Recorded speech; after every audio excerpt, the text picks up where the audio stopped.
Hello, this is Winston Smith reminding you to click the like button and subscribe along with the notification bell for when we upload videos. Thank you. What's up, YouTube? This is Winston Smith back again with another commentary. Today I'm commenting about the review. Today I'm commenting about the real, and they had like a part one and part two discussion. Should black women seek interracial love? I was looking at this. I see Loni Love crying. She's always crying. I don't know what her problem is, but then because I'm a black man, I'm not a black woman, so I'm like, okay, I don't get it. But they were saying that should they seek interracial love, which at first I was looking at like, okay, so if they can, so will we, because if you decide to go out, then we'll just decide to go out. But then I looked at the statistics, and it's really compelling. Let me go through some statistics. First off, people that are foreigners from outside the country, they're more likely to stay married to the same race. So that means if you're Hispanic and you come from, in other words, if you're an Hispanic and you come from anywhere else than the United States of America, you're 15% likely to marry interracially. If you're from the United States, born in the United States of America, and you're Hispanic, you're 39% more likely to seek interracial marriage. So it's a cultural thing. Again, 24% of foreign born Asians will get married interracially. If they do get married interracially. While 46% of U.S. Born Asians have spouses outside their race. Now, half of all Asian people aren't getting married outside their race. If we take the amount of Asian people that's born here, and you take the ratio of people that come from Asia, and you get it, and you mix it together, it's still a low number of people married interracially, but the percentage of people married interracially is 46% of all Asians that are married interracially are born in the United States of America, compared to 24% of people that are migrant here. Again, America is an international mixing pot of different cultures and races. That way, if you're born in the United States of America with a certain belief of the United States of America, you're more likely to marry interracially. And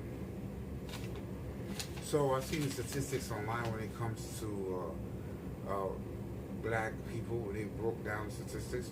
It appears that when you have education, you get rich and switch argument. Some education, whites and blacks are more likely to interracially get married. And when it comes to college degrees, that number jumps in African American men with college degrees. They get rich and switch. They're more likely to marry interracially. And so are Asian people that are born here are more likely to be married interracially. Hence, a lot of Blasians that we're seeing. That means black people going out more, Asian people going out more. It just happens to mix like that. Again, these are all statistics.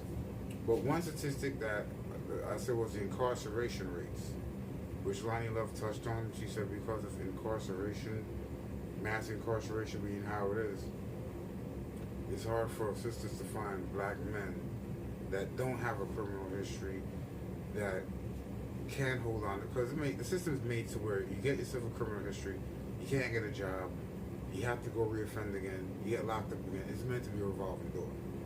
That's just facts. This is how the system's made.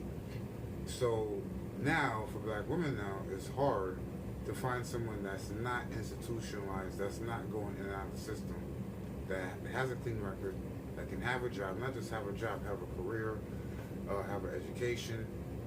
It's very small, especially the amount of black men that go to college. So it's very small percentage of people that they might consider suitable mates. So this was the compelling argument Loni Love said to go out and seek interracial marriage and seek interracial dating. Now my take on it is, all the numbers and statistics, yes, there is a shortage of black men for black women, black educated men for black women, and again, educated men without any career, without any criminal history, that can have generation where somebody could buy a house with and stuff like that. It's a very small pool.